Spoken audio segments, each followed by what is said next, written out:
हम लोग एक ही अखाड़े से आए हैं।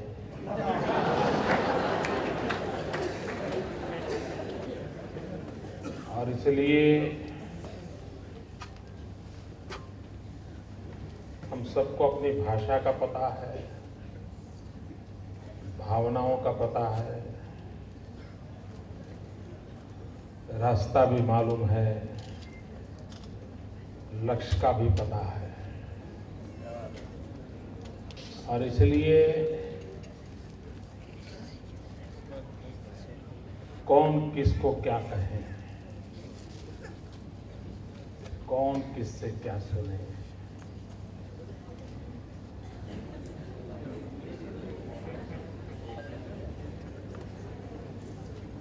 और इसलिए मैं कुछ न भी बोलूं तो भी बात पहुंच जाएगी।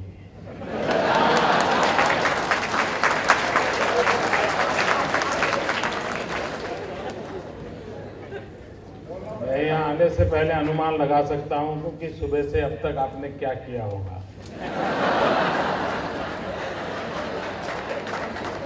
और मैं ये भी अनुमान लगा सकता हूं कल क्या करोगे।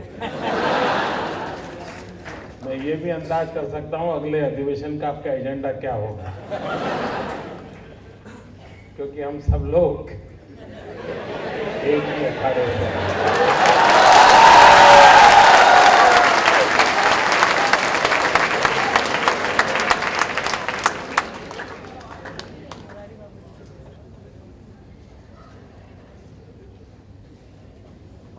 मित्रों, स्वामी विवेकानंद जी की जब बात होती है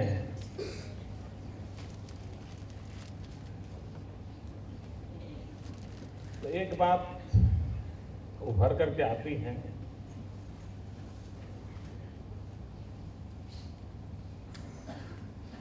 कि वो परिस्थिति के बहावे में बहने वाले शख्सियत नहीं थे।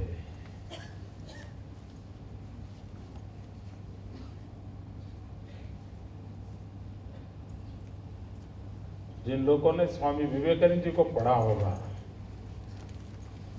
और जिन्होंने उस कार्यकाल की समाज व्यवस्था के सूत्रधारों को पढ़ा होगा, तो आप भली भांति अंदाज लगा सकते हैं कि विवेकानंद जी को कोई काम सरलता से करने का सौभाग्य ही नहीं मिला था। हर पल, हर छोटी बात उन्हें संघर्ष करना पड़ा था। कोई चीज उन्हें सहज मिली नहीं थी, और जब मिली तो स्वीकारी नहीं थी। ये और विशेषता थी। रामकृष्ण परमहंस मिले तो उनको भी उन्होंने सहज रूप से स्वीकार नहीं किया, उसकी भी कसौटी की। काली के पास गए, रामकृष्ण देव की ताकत थी कि काली मिली, लेकिन स्वीकार करने से इनकार कर दिया। ये एक ऐसी शख्सियत की तरफ हम जाएं तो हम जीवन में संघर्ष के लिए कितने कटिबद्ध हैं, कितने प्रतिबद्ध हैं।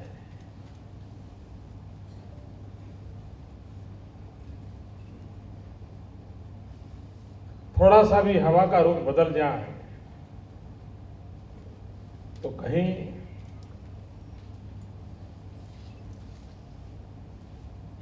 बेचैनी तो नहीं अनुभवते, ऐसा तो नहीं लगता है यार अब क्या होगा। हालात तो कुछ अनुकूल नहीं है। तो मित्रों, वो जिंदगी नहीं जी सकते, और जो खुद जिंदगी नहीं जी सकते वो औरों की जिंदगी जीने की ताकत कैसे दे सकते। और डॉक्टर का काम होता है औरों को जिंदगी जीने की ताकत देना।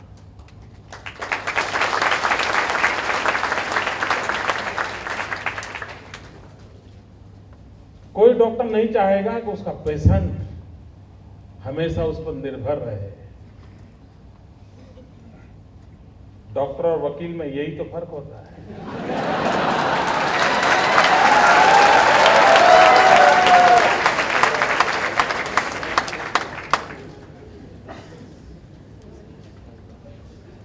और वहीं पर सोचने की प्रवृत्ति में अंतर नजर आता है।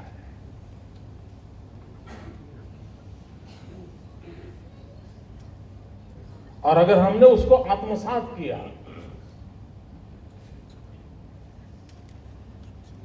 मित्रों, जो सफल डॉक्टर है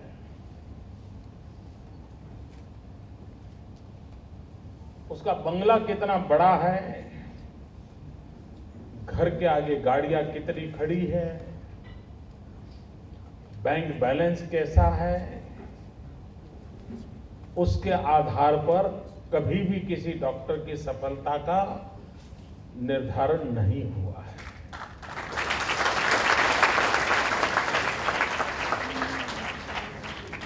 डॉक्टर की सफलता का निर्धारण इस बात पे हुआ है कि उसने कितनी जिंदगी को बचाई,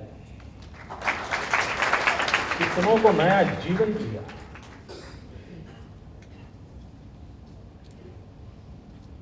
असभ्य चीजों को किस प्रकार से उसने एक मरीज के लिए जिंदगी कैसे खपा दी, एक डिसीज के लिए चैन कैसे खोया। मित्रों, इसलिए अगर मैं एनेमा से जुड़ा हुआ हूं,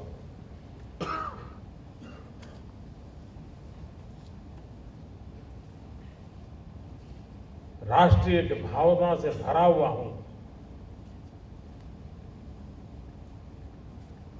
सुबह शाम दिन रात भारत मां की जय कहता हूं, लेकिन वो भारत मां का ही अंश रूप एक मरीज मेरे सामने खड़ा है। वो मरीज सिर्फ इंसान नहीं है, मेरी भारत मां का जीता जाता अंश है। और उस मरीज की सेवा मेरी भारत मां की सेवा है।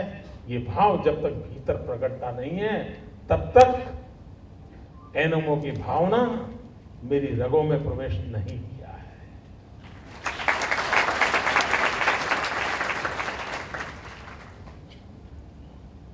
मित्रों, कभी मैं नहीं जानता हूं, अभी देश 1962 की लड़ाई के 50 साल को याद कर रहा था। मीडिया में उसकी चर्चा चल रही थी, कौन दोषी, कौन अपराधी, कौन गलती, क्या गलती, इसी पर डिबेट हो रहा था। मित्रों, अगर 50 साल के बाद भी इस पीढ़ी को एक कसक हो,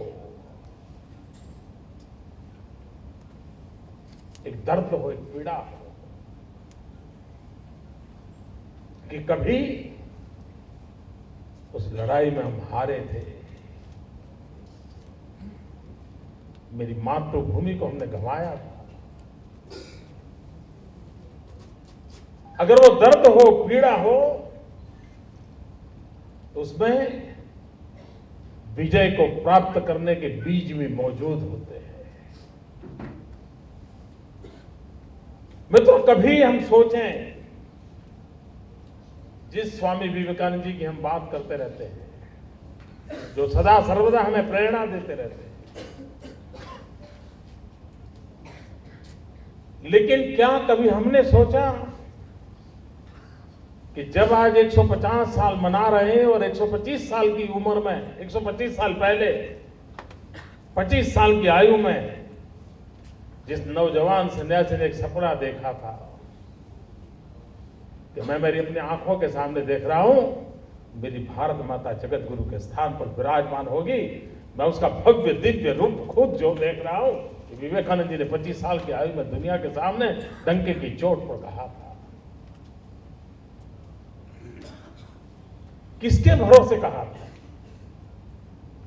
उन्होंने व्याख्यायित किया था इस देश के नौजवान ये परिस्थिति पैदा करेंगे।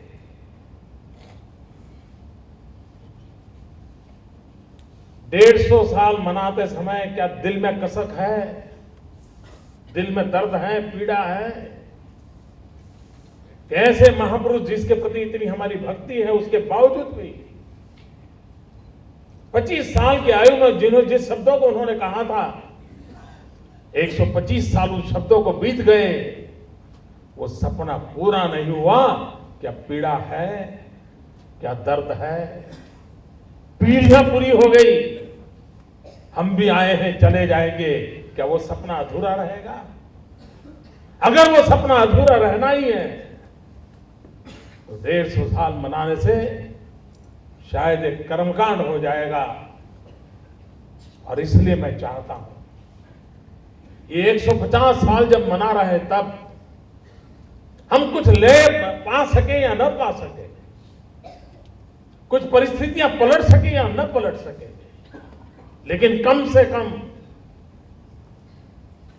दिल में दर्द तो पैदा करें, एक कसक तो पैदा करें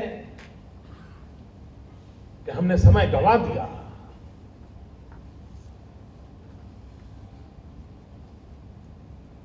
मित्र, ये महापुरुष ने कहा था, जीवन के अंतकाल के आखिरी समय में कहा था, और उन्होंने कहा था, भाई समय की मांग है कि आप अपने भगवान को भूल जाओ, अपने इष्ट देवता को भूल जाओ,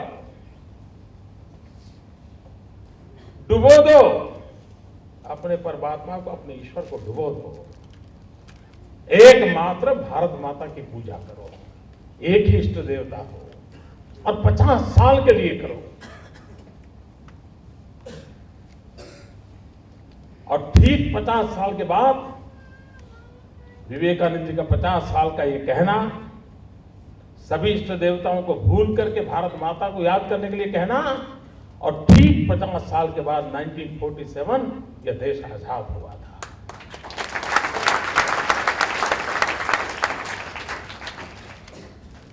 मित्रों, कल्पना करो कि 1902 में जब स्वामी विवेकानंद जी ने यह बात कही थी, उस समय आज का मीडिया होता तो क्या होता?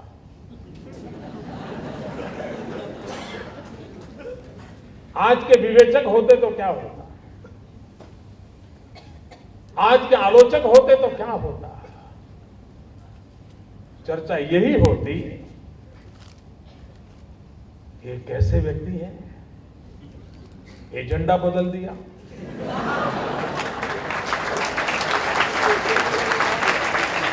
सिद्धांतों को छोड़ दिया, जिस भगवान के लिए जीवन भर 5-5 हजार साल से एक कल्पना विश्व स्तर करके पीढ़ियों तक जो समाज चला, उसको कह रहे इसको छोड़ दो। ये तो ऐसा ही है जो डुबो देगा देश को, संस्कृति को, सब छोड़ने के लिए कह रहा है, सब भगवान को छोड़ने के लिए कह रहा है। पता नहीं पर क्या क्या बीतती, और बीती भी हो सकती है, थोड़े बहुत तो किया ही होगा।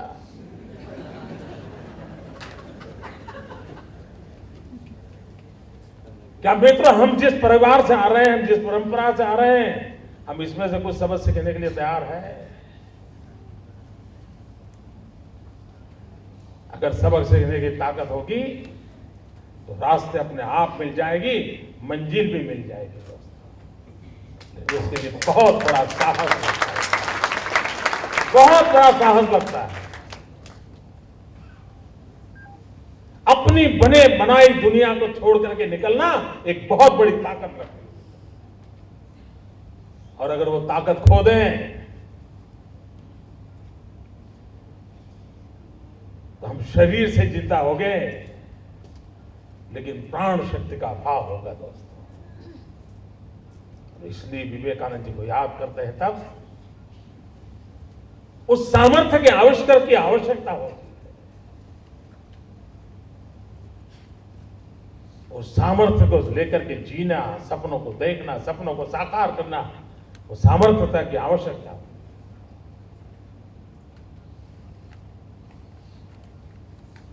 आप एक डॉक्टर के नाते काम कर रहे हैं। आने वाले दिनों में जो विद्यार्थी मित्र हैं डॉक्टर बनने वाले हैं, यहां तक पहुंचने के लिए आपने क्या कुछ नहीं छोड़ा होगा। 10वीं कक्षा में इतने मार्क्स लाने के लिए कितनी रात जगे होंगे। 12वीं के लिए माँ बाप को रात रात दौड़ाया होगा। देखिए पेपर्स कहां गए।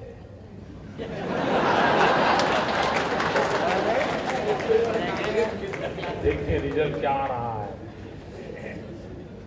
डोनेशन से सीट मिले तो कहां से मिले, मेरिट पर मिले तो कहां से मिले। कोई बात नहीं, एमबीबीएस नहीं तो डेंटल सही।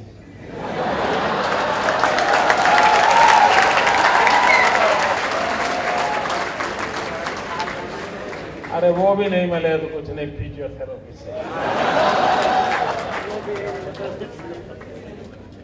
न जाने कितने कितने सपने बुने होंगे। और अब एक बार वहां प्रवेश कर गए। मैं मेडिकल स्टूडेंट से प्रार्थना करता हूं कि आप सोचिए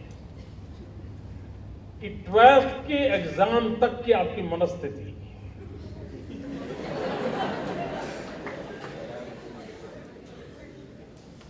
रिजल्ट आने तक की मान लीजिए मनस्थिति, या मेडिकल कॉलेज में एंट्रेंस तक की मनस्थिति, जिन भावनाओं के कारण, जिन प्रेरणा के कारण रात रात आप मेहनत करते थे,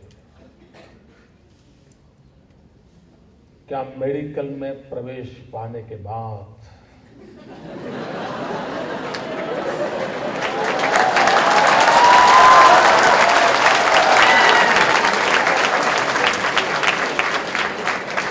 वो ऊर्जा जिंदा है दोस्तों? वो प्रेरणा आपको पुरुषार्थ करने के लिए ताकत देती है? अगर नहीं देती है दोस्तों, तो फिर आप भी पैसे कमाने का कहीं मशीन तो नहीं बन जाओगे दोस्तों। इतनी तपस्या करके जिस चीज को आपने पाया है, ये अगर धन और दौलत इकट्ठा करने का एक मशीन बन जाए, तो मित्रों 10वीं 11वीं 12वीं कक्षा की आपकी तपस्या जो है, आपके लिए आपके मां बाप रात रात जगे हैं। आपके छोटे भाई ने भी टीवी नहीं देखा, क्यों?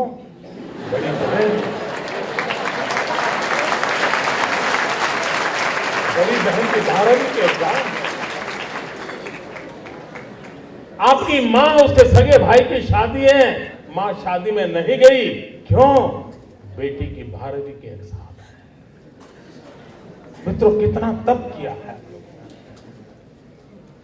मैं आपसे प्रार्थना करता हूं दोस्तों, उस तप को कभी भूलना मत। जो आपने कष्ट झेला है इस चीज को पाने के लिए, और हो सकता है वह कष्ट आपको समाज के प्रति संवेदना जगाने का कारण खुद बन जाए। आपको बाहर से किसी की ताकत की आवश्यकता नहीं है।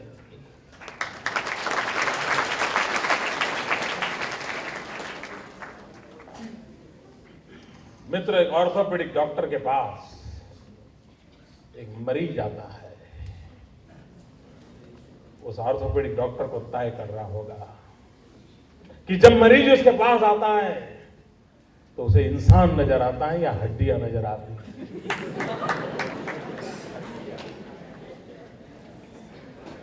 मित्र, अगर वो हड्डियां नजर आती हैं तो बड़े एक्सपर्ट डॉक्टर के रूप में उसकी हड्डियां ठीक करके वापस भेज भी लेगा। लेकिन अगर इंसान नजर आएगा तो उसका जीवन सफल हो जाएगा। मित्रों, जीवन किस प्रकार से बदल रहा है, जीवन के मूल्य किस प्रकार से बदल रहे हैं। अर्थ प्रधान जीवन बनता चला जा रहा है, और अर्थ प्रधान जीवन के कारण स्थितियां क्या बनी है।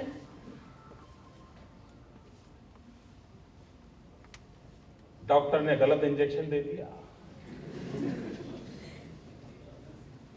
हाथ को काटना पड़ा, हाथ चला गया, ठीक है, 2 लाख का इंश्योरेंस, 2 लाख का बीमा मंजूर हो जाएगा। एक आंख चली गई, 2.5 लाख का बीमा मंजूर हो जाएगा। एक्सीडेंट हुआ, एक पैर कट गया, 5 लाख मिल जाएंगे। क्या मित्रों, ये शरीर के अंग उपांग ये रुपयों के तराजू से तोले जा सकते हैं? हाथ कटा 2 लाख, पैर कटा 5 लाख, आंख चली गई 1.5 लाख से। मित्रों, आंख एक अंग नहीं जाता है, जिंदगी का प्रकाश चला जाता है।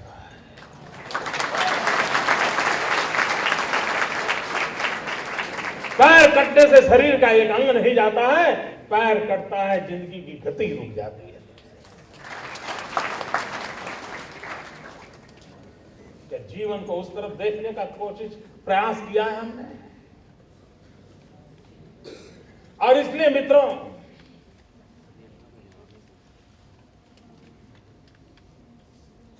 सामान्य मानवी के मन में डॉक्टर की कल्पना क्या है? सामान्य मानवी डॉक्टर को भगवान का दूसरा रूप मानता है। सामान्य मानवी मानता है कि जैसे भगवान मुझे जिंदगी मेरी बताता है, हो सकता है डॉक्टर के भरोसे में जिंदगी दूं तो मेरी जिंदगी बचा लेगा। आप एक पेशेंट को बचाते ऐसा नहीं मिलता, कईयों के सपनों को संजो देते हैं आप, जब किसी की जिंदगी बचा देते हैं। लेकिन ये तब कब होता है? देखो, महात्मा गांधी की तस्वीर वाली नोट से नहीं होता है, महात्मा गांधी के जीवन को याद रखने से होता है।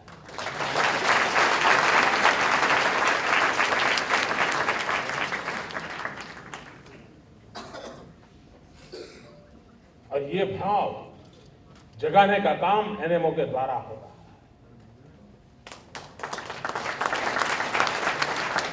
मित्रों, मुझे गुजरात के एनएमओ के कुछ मित्रों से बातचीत करने का अवसर मिला है भूतकाल में, और विशेष करके वे जब नॉर्थ ईस्ट जाकर के आते हैं तो उनके पास कहने के लिए इतना सारा होता है।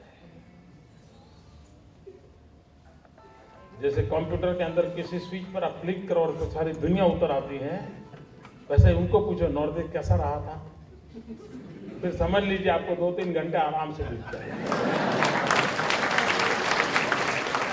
तो हर गली मोहल्ले की बात बताता है।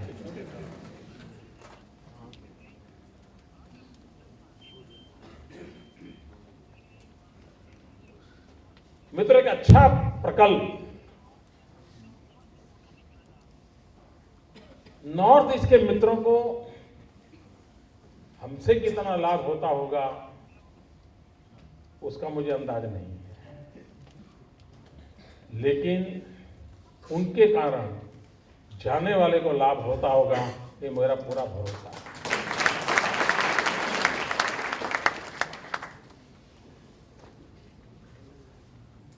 अपनों को ही अलग अलग रूप में जब देखते हैं, मिलते हैं, जानते हैं, उनकी भावनाओं को समझते हैं, तो हमारी अपनी वो पूंजी बन जाता है, हमारा अपना वो ऊर्जा शक्ति के रूप में कन्वर्ट हो जाता है। और उसको लेकर के अगर हम आगे चलते हैं तो हमें नई ताकत मिलती है। मित्रों, कभी कभी हमारी विफलता का एक कारण यह होता है कि हमें अपने आप पर आस्था नहीं होती, हमें खुद पर भरोसा नहीं होता है। और ज्यादातर समस्या की जड़ में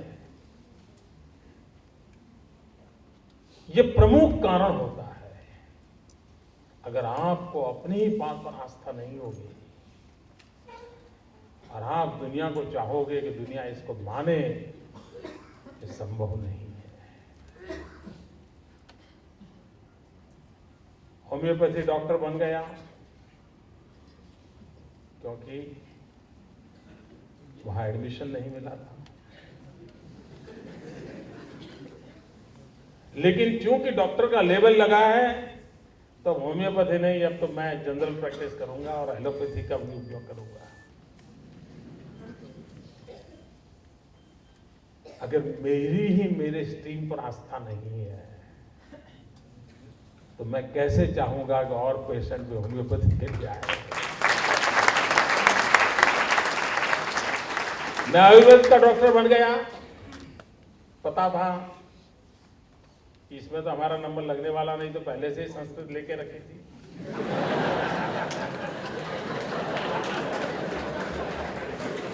मुझे जानकारी है ना,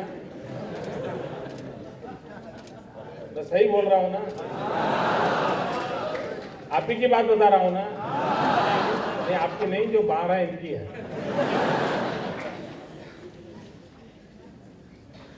आयुर्वेद,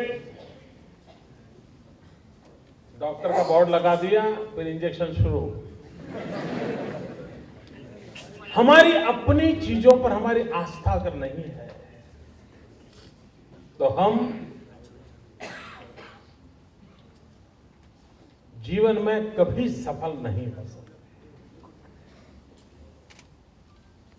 मैं इनों में से जुड़े हुए मित्रों से आग्रह करूंगा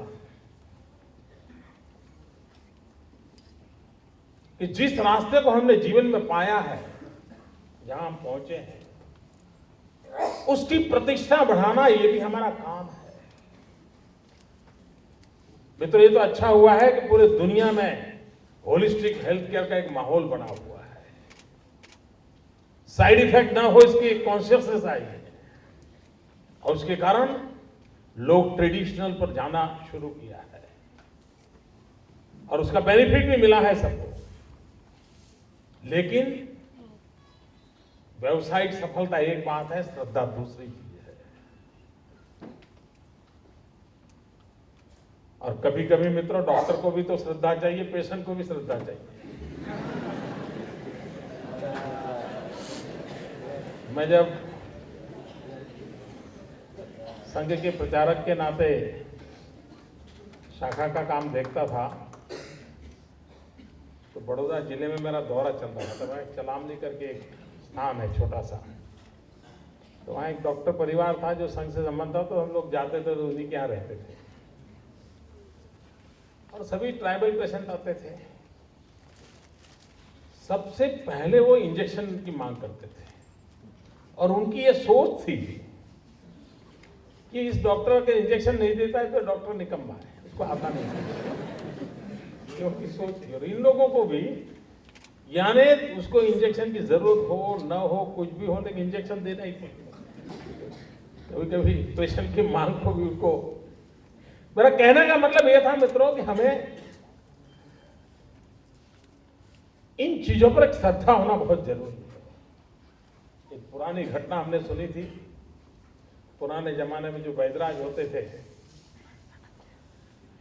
वो अपना सारा सामान वामान लेकर के भ्रमण करते रहते थे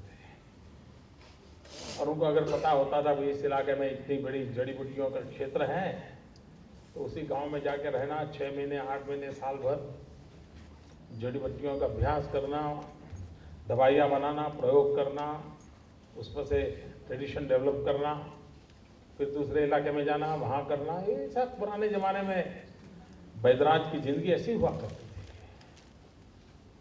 एक बार एक गांव में एक वैदराज आए तो एक पेशेंट उनको मिला, उसकी कुछ चमड़ी की बीमारियां थी, कुछ कठिनाई थी, कुछ ठीक नहीं हो रहा था। वैदराज जी को उसने कहा, भाई मैं तो बहुत दवाई कर करके थक गया, दुनिया भर की जड़ी बूटी खा कर करके मर रहा हूँ, मेरा तो कुछ ठिकाना नहीं लगा, मैं परेशान रहता हूँ।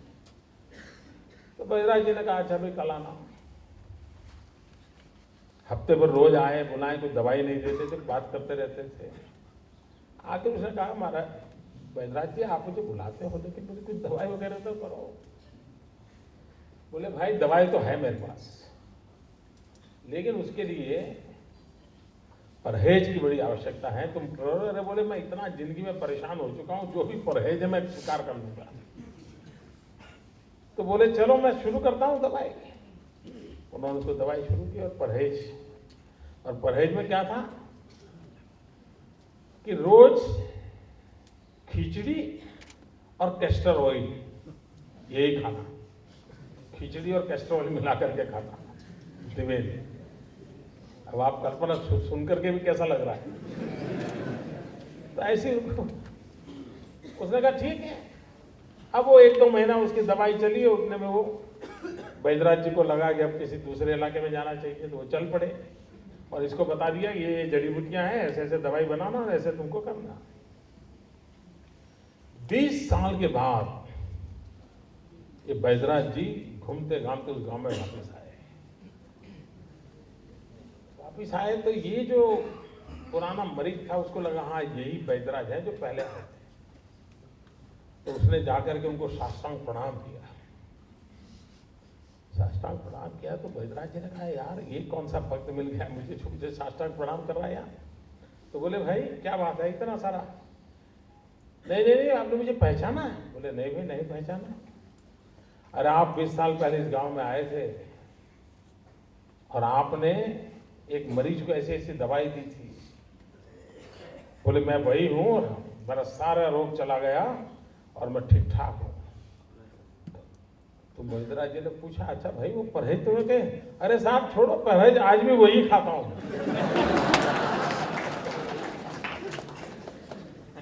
मित्रों उस बैजराज की आस्था कितनी और पेशेंट की तपस्या कितनी और उसके कारण परिणाम कितना मिला हम अंदाज लगा सकते।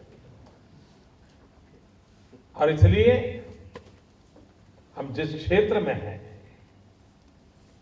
उस क्षेत्र को हमें उस प्रकार से देखना पड़ेगा। मित्रों हमारे यहां विवेकानंद जी की जब बात आती है तब दरिद्र नारायण की सेवा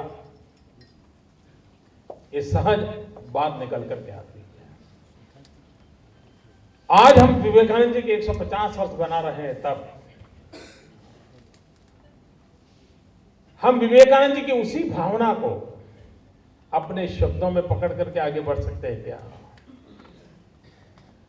विवेकानंद जी के लिए जितना महात्मा दरिद्र नारायण की सेवा का था, एक डॉक्टर के नाते मेरे लिए भी दर्दी नारायण, उनके लिए अगर दरिद्र नारायण था तो हमारे लिए दर्दी नारायण है। ये दर्दी नारायण की सेवा, दर्दी ही भगवान का रूप है, पेशेंट ही भगवान का रूप है। ये भाव लेकर के अगर हम करते हैं तो मुझे विश्वास है मित्रों कि जीवन में हमें एक सफलता का आनंद मिलेगा, संतोष मिलेगा। विवेकानंद जी की 150वीं जयंती हमारे जीवन को मोल्ड करने के लिए एक बहुत बड़ा अवसर बन करके रहेगी। बहुत सारे मित्र बाहर से आए हैं, गुजरात से। कई लोग होंगे जिन्होंने गुजरात पहली बार देखा होगा।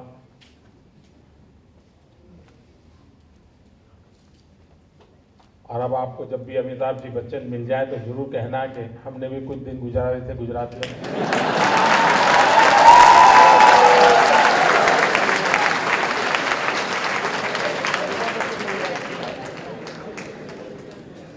और आए हैं तो जरूर भीड़ की लाइन देखने के लिए चले जाइए। आए हैं तो सोमनाथ द्वारका देखिए, कच्छ का रण देखिए। इसलिए देखें क्योंकि मेरा काम है मेरे राज्य के टूरिज्म को डेवलप करना।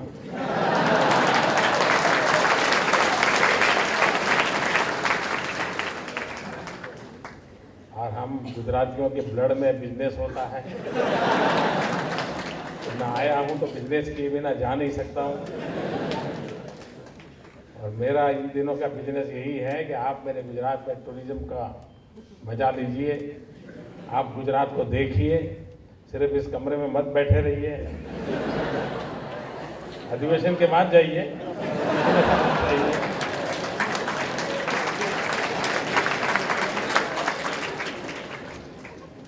बहुत बहुत धन्यवाद मित्रों।